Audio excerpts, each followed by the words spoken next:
De 1665 à 1715, il y a eu 121 chefs de famille mâles, dont 20 n'ont laissé aucune postérité. Les autres sont considérés comme les pères de la race créole. Louis Payenne est arrivé en novembre 1663 avec un autre Français et 10 Malgaches, soit 12 personnes. Ils étaient à bord du Saint-Charles. Ils ont été suivis en juillet 1665 par Étienne Regnault et ses 20 compagnons qui descendent de la flotte de De Beauce. En février 1667, débarquent 14 colons, dont Gilles Launay, François Mussard, René Hoareau et Athanase Touchard. En 1671, viennent Fontaine, Cadet et Robert. En 1674, viennent Payette, Laurette, Perrault et Caron. En 1676, 14 hommes, dont Jacques Maillot, Noël Tessier, Georges Damour, Samson Lebeau, Jacques Carré, Gaspard Lautré, dit La Fortune, complètent la communauté naissante. En octobre 1680, le Soleil d'Orient mettra à terre Marc Vidot, François Vincendo et Emmanuel Técher, un Italien et 2 Portugais. Ce sont les premiers Européens non français. En 1683, Robert Duhal et Arzul Guichard. En 1687, 6 Forbans qui décident d'abandonner leur vie aventureuse pour s'établir à Bourbon. En 1689, Augustin Panin, dit l'Europe, devait devenir le 4e mari de Françoise Châtelain et le patriarche d'une nombreuse lignée.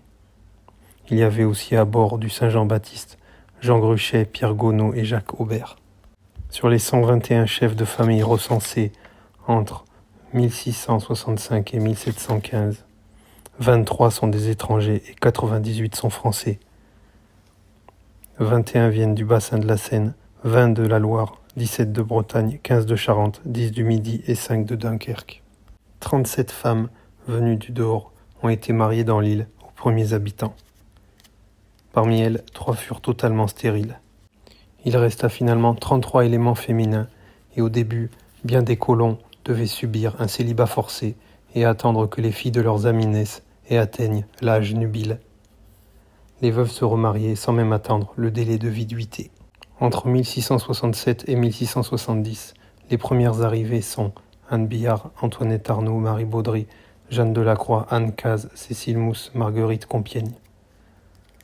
En 1671, 6 Malgaches, Marie Toute, Marthe Mahon, Marie Mahon, Perrine Campbell, Marie Varache et Marie-Anne Sanne. Nicole Coulon, la Parisienne, et Françoise Châtelain de Crécy, la grand-mère de l'île, arrivent en 1676 en compagnie de 2 originaires de Madagascar. En 1678, l'Inde envoie quelques représentants du sexe féminin, dont les Rosaires et les Texers. Au total, 15 Malgaches, dont 3 stériles, 8 Françaises, dont 1 sans postérité, et 2 Portugaises des Indes, ont eu la charge de subvenir aux besoins matrimoniaux des premiers habitants. Les apports masculins sont constitués d'éléments remuants, peu scrupuleux, ardents et d'âge mûr. Ce sont des barbons, célibataires forcés, qui suivent avec convoitise la croissance des filles de leurs compagnons plus chanceux, qui ont pu se faire un foyer, et dès que les fillettes montrent quelques signes non équivoques de nubilité, les prétendants se mettent sur les rangs. Entre 1685 et 1700, on trouve mariées 1 fille de 10 ans, 6 filles de 11 ans, 8 filles de 12 ans, 9 filles de 13 ans et 9 filles de 14 ans. Aucune fille ne s'est mariée après 18 ans. Après 1700, la situation change. De 1701 à 1711, l'âge de la nuptialité des filles s'étend de 11 ans à 20 ans. Après 1715, les jeunes filles se marient entre 14 et 23 ans, avec une forte demande à 17 et 18 ans. En moyenne, entre 1685 et 1700, selon le père Barassin, l'âge moyen du mariage est à 13 ans et 9 mois.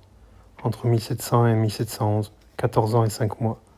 Entre 1715 et 1719, 18 ans et 2 mois. Suzanne de Nemours, mariée à 12 ans et 6 mois, est remariée à 13 ans et 5 mois. Barbe Mussard est mariée à 12 ans. Elle est veuve à 14 ans 7 mois et remariée à 14 ans 11 mois.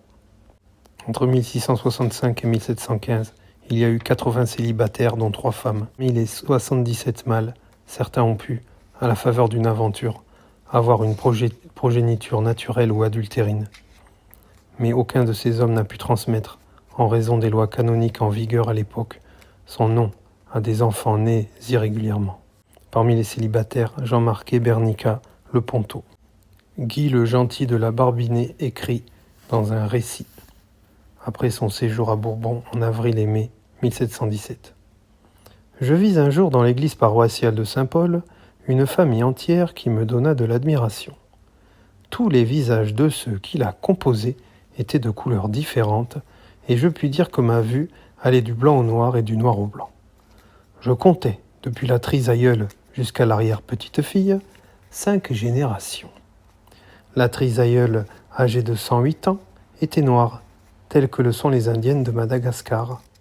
La fille était mulâtre, la petite fille métisse, la fille de celle-ci était carteronne, et la dernière enfin était blonde et aussi blanche qu'une anglaise. Au final, avant 1715, 100 colons donnèrent naissance à 538 enfants. Merci de votre attention et bonne soirée.